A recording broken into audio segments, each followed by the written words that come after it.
Clue জিনিসটা বুঝছেন। এখন কথা হচ্ছে ক্লু আমরা কিভাবে খুঁজে বের করব। ক্লু আমাকে খুঁজে বের করতে হবে বিভিন্ন ওয়েতে। সবসময় ক্লু তো স্ট্রেট ফরওয়ার্ড থাকবে না, ক্লু বিভিন্ন ওয়েতে খুঁজে বের করতে হবে। এক, দ্বিতীয়ত বাক্যের টোনটা মানে বুঝতে পারা জরুরি, যে ক্লু আমাকে কোন দিকে নিয়ে যাবে। ক্লু কি আমাকে ডিরেক্ট অ্যান্সারের দিকে নিয়ে যাবে, নাকি ক্লু যেটা তার ডিফারেন্ট কোনো কিছু অ্যান্সার হবে, নাকি অন্য কিছু। হ্যাঁ, সো আমাকে সেন্টেন্স কমপ্লিশনকে যদি আরো ভাঙাচোরার দরকার হয়, মানে সেন্টেন্স কমপ্লিশনকে আরো ডিটেলসে জানার জন্য আমাদেরকে একটু বাক্যের শ্রেণীবিভাগ বুঝতে হবে। সেন্টেন্স কমপ্লিশনের বাক্যগুলোর রিলেশনকে আমরা তিন ভাগে ভাগ করতে পারি। একটা হচ্ছে নো শিফট। নো শিফট জিনিসটা হচ্ছে যে পুরা বাক্যটা একই টোনে গেছে। দেখেন আমি বললাম শি ইজ ডিসঅনেস্ট, আপনার শি সম্পর্কে কি ধারণা হলো? নেগেটিভ ধারণা। So, বাক্যটা এভাবেই যাবে, she is dishonest and she does all the evil task. So বাক্যের টোনে কোনো শিফট হয়নি। বাক্য শুরুতেও আপনাকে যে টোন দিছে ডিসঅনেস্ট দেখে, বাক্য পরে যেও আপনাকে সেম টোন দিছে, এটাকে আমরা কি বলতেছি? No shift. বাক্যের টোনে কোনো শিফট হয়নি। দ্বিতীয়তে বলতেছে সেন্টেন্স শিফট। আমি বললাম শি ইজ ডিসঅনেস্ট, আপনাকে একটা নেগেটিভ টোন দিছে বাক্য, ডিসঅনেস্ট বলে, but she helps the poor, এখন আপনাকে আবার একটা পজিটিভ টোনস দিল। এটাকে আমরা বলতেছি সেন্টেন্স শিফট। এখানটাতে যে সেন্টেন্সের টোন শিফট হয়েছে। এবং একটা হচ্ছে কজ এন্ড ইফেক্ট। কিরকম?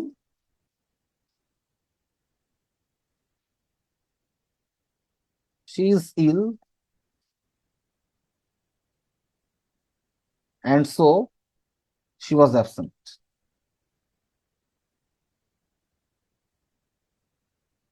অ্যাবসেন্ট থাকার কারণ কি? কারণ হচ্ছে সে ইল, এটা হচ্ছে কজ, এবং ইল থাকার কারণে সে আসতে পারেনি, এটা হচ্ছে রেজাল্ট। তাহলে এই তিন ধরনের সম্পর্ক আমরা বাক্যের মধ্যে দেখতে পাই: no shift, cause and effect, sentence shift.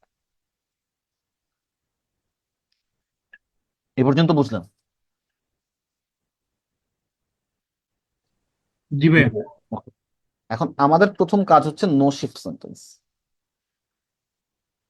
দেখেন, নো শিফট সেন্টেন্স, এটা একটা নো শিফট সেন্টেন্সের এক্সাম্পল। আমরা নো শিফট সেন্টেন্স একটু পরে আসবো, এখানে বেশ কিছু এক্সাম্পল দেওয়া আছে নো শিফট সেন্টেন্সের। এখন নো শিফট সেন্টেন্স এটা চেনা যায় কি দেখে? বাক্যে কি কি থাকলে আমরা বুঝতে পারি যে এইখানে কোনো শিফট ঘটবে না। এই কিওয়ার্ড, এই যে এই জিনিসগুলো চিনে রাখা জরুরি: and, indeed, moreover, in addition, similarly, not only but also. এই যে কোলন চিহ্ন, হ্যাঁ এই কোলন, এটা এন্ড এর কাজ করে। এবং কখনো কখনো কমা দিয়ে শুরু হওয়া মডিফায়ার, কমা দিয়ে সেপারেট কোনো মডিফায়ার, কমা দিয়ে সেপারেট মডিফায়ার জিনিসটা আমি আপনাকে দেখাই। আমি বললাম যে dash, she has no friend, being dash, she has no friend. আচ্ছা, তো এইখানে আপনি কি বসাবেন? বিং ড্যাশ, এখানে কি বসাবেন?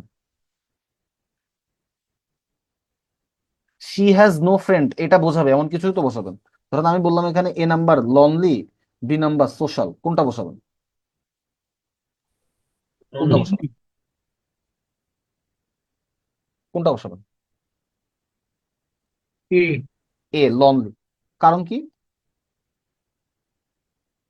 She has no friend. No friend. তো দেখেন এই যে শি হ্যাজ নো ফ্রেন্ডেরই একটা ভাইব আমি এই জায়গাটাতে পাবো। এই যে এটাকে বলে কমা দিয়ে মডিফায়ারকে আলাদা করে দেওয়া। তো দেখেন এই যে হ্যাজ নো ফ্রেন্ড আপনাকে যে মিনিংটা দেয়, লনলিও সেম মিনিং দেয়। এই যে দেখেন কোনো শিফট ঘটে নাই, দেখছেন? বুঝছেন কি? কমা দিয়ে সেপারেটেড মডিফায়ার, বুঝছেন? এবং এই লনলি আবার সি সম্পর্কে বর্ণনা দিচ্ছে, সি কে মডিফাই করতেছে। বুঝছেন কি এই পর্যন্ত? জি ভাই। ওকে। তো মোটামুটি তাহলে এইগুলা যদি থাকে আমরা বুঝতে পারি এটা একটা নো শিফট সেন্টেন্স। এই যে এইখানটাতে দেখেন নো শিফট সেন্টেন্স একটা, ড্যাশ বাই নেচার। তাহলে কি এটা সেই মডিফায়ার না? এটা এখন কমা দিয়ে সেপারেট হওয়া মডিফায়ার, তাই না? তাহলে এখন বলেন ক্লু কোথায়?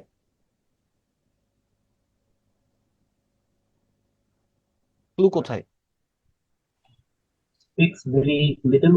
স্পোক ভেরি লিটল, এটা হচ্ছে ক্লু বা কিওয়ার্ড। তাহলে এই মডিফায়ারের জায়গায় কি বসবে? স্পোক ভেরি লিটল এর সাথে কানেক্টেড কিছু বসবে, তাই তো? একটু আগে যেমন দেখেন, আপনি এই যে কমা দিয়ে যখন মডিফায়ার আলাদা করছিলেন কি বসছিল? হ্যাজ নো ফ্রেন্ড এর সাথে কানেক্টেড কিছু বসছিল। তো এখন কি বসবে এখানে? স্পোক ভেরি লিটল এর সাথে কানেক্টেড কিছু বসবে। এই পাঁচটা অপশনে আমি সেটাই খুঁজবো যেটা দিয়ে স্পোক ভেরি লিটল বোঝায়। তো বল কোনটা হবে answer?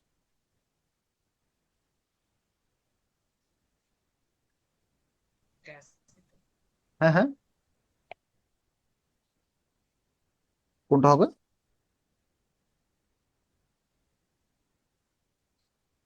শুনতে সি। পাচ্ছেন? সি, ট্যাসিটার্ন। ওকে, একে একে আসেন। প্রথমটা কি? গ্যারুলাস মানে বাচাল, অতিরিক্ত বেশি কথা বলে, এটা হবে না। ইকুইভোকাল মানে হচ্ছে কনফিউজিং, সো এটাও হবে না। ট্যাসিটার্ন মানে স্বল্পভাষী, যে কম কথা বলে, এটা আমাদের অ্যান্সার। অ্যারোগেন্ট মানে আগ্রাসী, এটাও হবে না। গ্রেগারিয়াস মানে সোশ্যাল, তো সোশ্যাল হলে তো আরো বেশি কথা বলার কথা, এটাও হবে না, অ্যান্সার সি। বুঝছেন? বুঝছেন? জি ভাইয়া। হ্যাঁ, আমাকে বলেন কি দেখে বুঝবো যে এটা নো শিফট?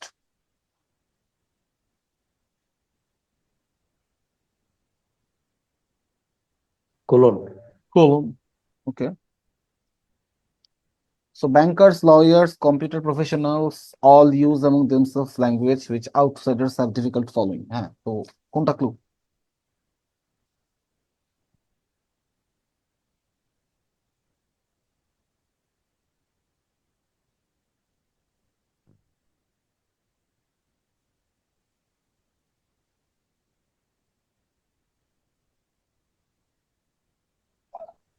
ল্যাঙ্গুয়েজ।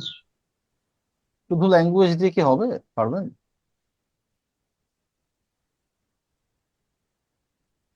শুধু ল্যাঙ্গুয়েজ দিয়ে পারবেন মানে ল্যাঙ্গুয়েজের উপর বেস করে কিনা অ্যান্সার আসা যাবে না তো। দেখেন এই পুরোটাই আমাকে বলতেছে প্রত্যেকটা অকুপেশনের কিছু একটা আছে, আমরা জানি না কি।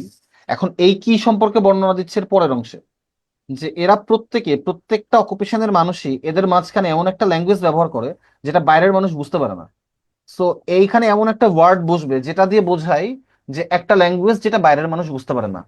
হ্যাঁ, গ্যাপ দিয়ে কি বোঝাবে আমাকে? এই গ্যাপে আমি কোন ওয়ার্ড বসাবো? এমন একটা ওয়ার্ড বসাবো যেটা দিয়ে বোঝাই যে এ language which outsiders have difficulty following. আমি একটা সিম্পলি একটা ওয়ার্ড বলি আপনাকে। আমি আপনাকে বলি যে আমি গতকাল সকালে বাংকার্সে বসেছিলাম, আপনারা কি বুঝবেন যে আমি কোথায় বসেছিলাম? Do you know anything called bunkers? তারা বাংকার্স বলে কিছু চিনেন?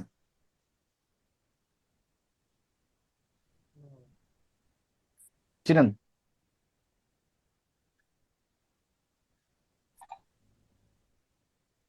জানেন কেউ বাংকার্স কি জিনিস জানেন? না ভাই। So bunkers is a jargon. আমি যদি এখন আইবিএ তে পড়ে এমন যে কাউকে বলি যে আমি গতকালকে বাংকার্সে বসেছিলাম, ও বুঝবে আমি কই বসেছিলাম। সো এইগুলাকে কি বলে? তো এই জন্য আমরা বলতে এই যে দিস ইজ আ ল্যাঙ্গুয়েজ, এই বাংকার্স, এটা এমন একটা language which outsiders have difficult to follow. এটা আপনি বুঝবেন না, এটা আইবির একটা ছেলেই বুঝবে, কারণ ওই যে স্টুডেন্টদের কনফারেন্স রুমকে যে বাংকার্স বলে, এটা আইবির বাইরে আর কেউ জানবে না। ইভেন আমি ঢাকা ভার্সিটির কাউরে যে যদি বলি বাংকার্সে বসেছিলাম, ও বুঝবে না।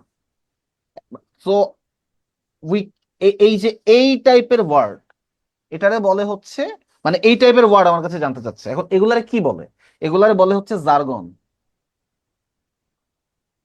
জার্গন মানে হচ্ছে very specialised language of a certain field. অর্থাৎ আমি যদি এখন সায়েন্সের কাউকে বলি যে ট্রায়াল ব্যালেন্স, আপনার বোঝার কথা না। এটা শুধুমাত্র কমার্সের ছেলেই বুঝবে যে ট্রায়াল ব্যালেন্স মানে রমিল। এটা অ্যাকাউন্টিং এর একটা জার্গন। আপনি যদি এখন ফিজিক্সের একটা জার্গন বলেন, আমি বুঝবো না, কারণ ওটা একেবারেই ফিজিক্সের একটা জার্গন, যারা ফিজিক্স নিয়ে নাড়াচাড়া করে তারাই বুঝবে।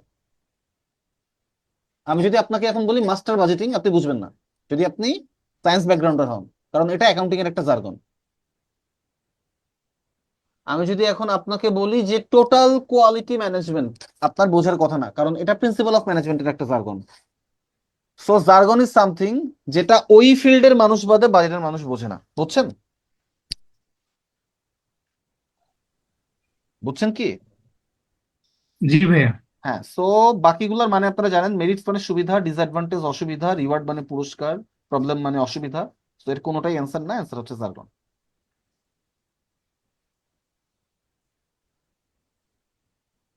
হ্যাঁ, আমাকে বলেন কি দেখে বুঝবো যে এটা নো শিফট সেন্টেন্স?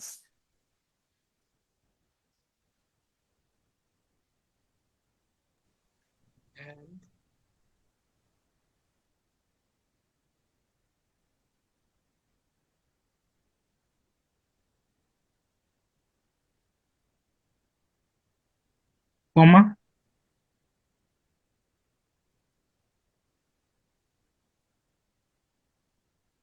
কমা দেখে বুঝবেন, কিন্তু না মানে কমা কি? আপনাকে হেল্প করবে না, কারণ কমার আগে কিছু নাই, বুঝছেন? কমার আগে ব্ল্যাঙ্ক ব্ল্যাঙ্ক নাই। আর কমার এটা ঠিক মানে ও অ্যাডজেক্টিভ মডিফায়ার নাও। আরেকটা জিনিস আছে বোঝার জন্য, খুব স্ট্রেট ফরওয়ার্ড একটা জিনিস, অ্যান্ড এক্স্যাক্টলি। এবং দেখেন এখানে আপনি বি ভার্ব বসাইছেন, বি ভার্বের পরে কি বসে? অ্যাডজেক্টিভ বসে, তাহলে অ্যান্ড অ্যাডজেক্টিভ, এর পরেও আরেকটা অ্যাডজেক্টিভ বসবে। সো অ্যান্ড এর আগে যা আছে, যেহেতু অ্যান্ড আছে, আমরা জানি নো শিফট, বাক্যের টোনে কোনো চেঞ্জ হবে না। আগেও যদি ওপেন বোঝায়, তাহলে এর পরেরটা দিয়েও ওই যে ওপেন টাইপেরই কিছু একটা বোঝাবে, তাই তো? জি ভাইয়া। এর পরেরটা দিয়েও ওপেন, খোলামেলা, এরকম টাইপেরই কিছু একটা বোঝাবে। একে একে আসেন। অ্যাস্টিউট, ধূর্ত, এটা দিয়ে কি ওপেন বোঝায়? না। ইনক্রেডিউলাস, ডাউটফুল, এটা দিয়ে কি ওপেন বোঝায়?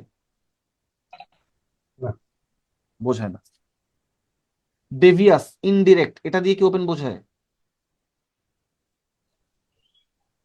বোঝায় না। ক্যান্ডিড, অনেস্ট, ওপেন, খোলামেলা।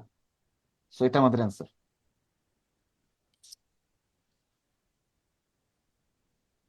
আচ্ছা, ভিরাইল মানে কি? ভিরাইল মানে হচ্ছে প্রচন্ড, মানে মানে কি বলবো, এনার্জি আছে, এনার্জেটিক যেটাকে বলে আর কি। ভিরাইল শব্দের অর্থ হচ্ছে এনার্জেটিক, তো এটা দিয়েও ওপেন বোঝায় না, অ্যান্সার ডি।